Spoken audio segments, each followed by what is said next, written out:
declined to 2.3% in 2020 from 2.37% in 2019 due to the COVID-19 pandemic. But the pandemic has also created new products that suit customer demands.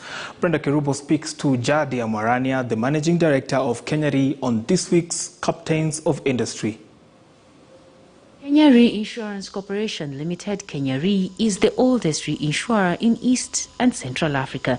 It was established through an Act of Parliament in December 1970 and commenced business in January 1971. Jadiah Mwarania is the Managing Director of Kenya Re. He has worked with the corporation for over 25 years and risen through the ranks to the position of Managing Director.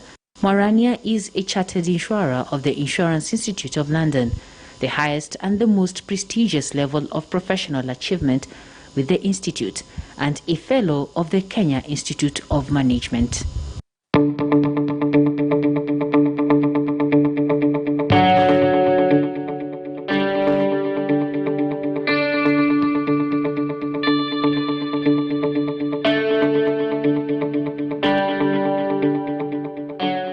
Thank you so much for speaking to Captains of Industry. We really appreciate your time and welcome to the program.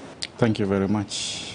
When you look at the reinsurance industry, how exactly has it been, and are we recovering to pre-pandemic levels? The industry has been affected quite a bit in various ways. If you look at the business side or the operational side of things, we have had a slowdown in terms of collecting premiums. There has been a bit of increase in claims in certain lines of business. There has been also the fact that certain claims which were not payable under policies needs to be accommodated in there, which has essentially means the claims cost have gone up a bit. On the investment side, we are seeing also a slowdown in the returns that you can earn from the investment, whether you're talking about bank deposits or talking about other vehicles of investment. Those who are landlords, like Kenya Re is, on the rental side of things, we've also seen where the market their market rates are going to go down. Things like escalation clauses in contracts and to be removed or at least frozen for the time being. So all this means a hit in the bottom line in terms of profitability. But we think that with time we are getting used to it now. We have found strategies to react to those negative impacts, and we believe things will start looking up again. The pandemic has also created opportunities for other lines of business. What are some of these? Pandemics have been excluded from insurance, like the COVID-19. But now that we know it is here and is here to stay, we cannot behave as if it will go away tomorrow. So products have to be adjusted. How do you accommodate it in there? And to me, it just means accept the coverage of the COVID, but price it properly, because everything must be priced, and that becomes an opportunity.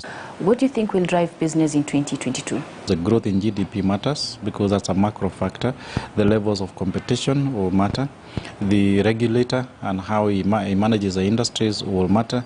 But in terms of internal success of a company is what strategy you have and how you're going to implement it. You've been in the insurance industry for 25 years. Why have you stayed for so long?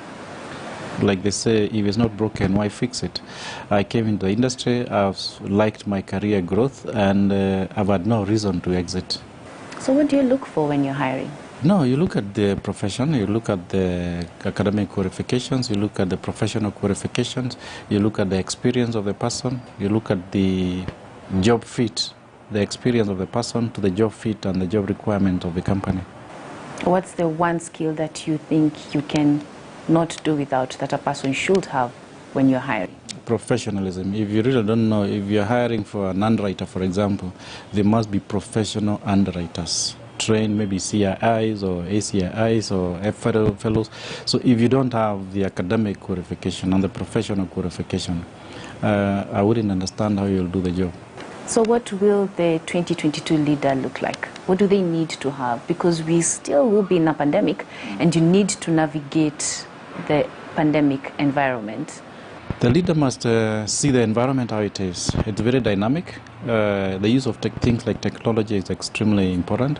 We are seeing things like cybercrime coming in to really disrupt business. We are seeing profit being eaten by things like I was mentioning, increased claims, increased operating costs. We are seeing impact of staff working away from home, which actually has a tendency of reducing the production, because we believe when in the office you probably produce more than when you're out there. So the leader of 2022 really needs to understand all these external dynamics and marry them nicely with the internal dynamics, clearly keeping the strategy in focus to be sure that at least you achieve, if not 100%, at least excess of 90% of what you set out to do. 2022 is also an election year.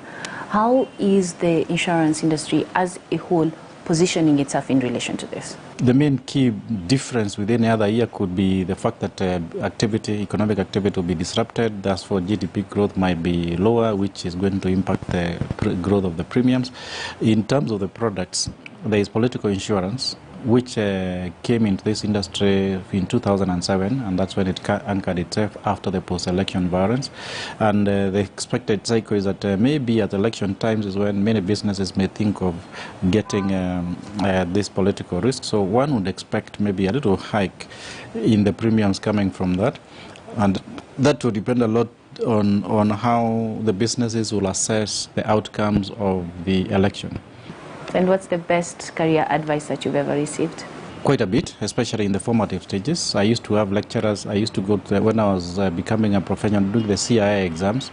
I used to have lecturers at the College of Insurance, maybe a special one called Philip, and they were coaching us how to be a professional in the insurance industry. The best advice I would say is that at the very formative stages, they correctly identified that we need to ground ourselves into the profession. At that point in time, there were not many associates of the Chartered Insurance Institute of Kenya. Even now, there are not too many. But that time, there were even a lot more fewer. So at least they were able to help us identify that you need to be professionally grounded for you to do your job competently and to grow in terms of your career.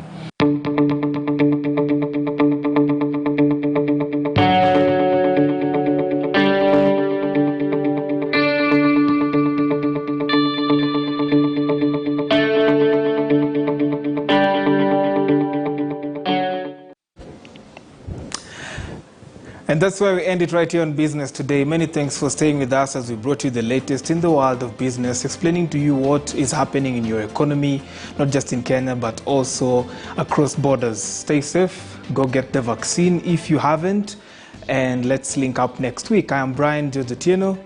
Adios.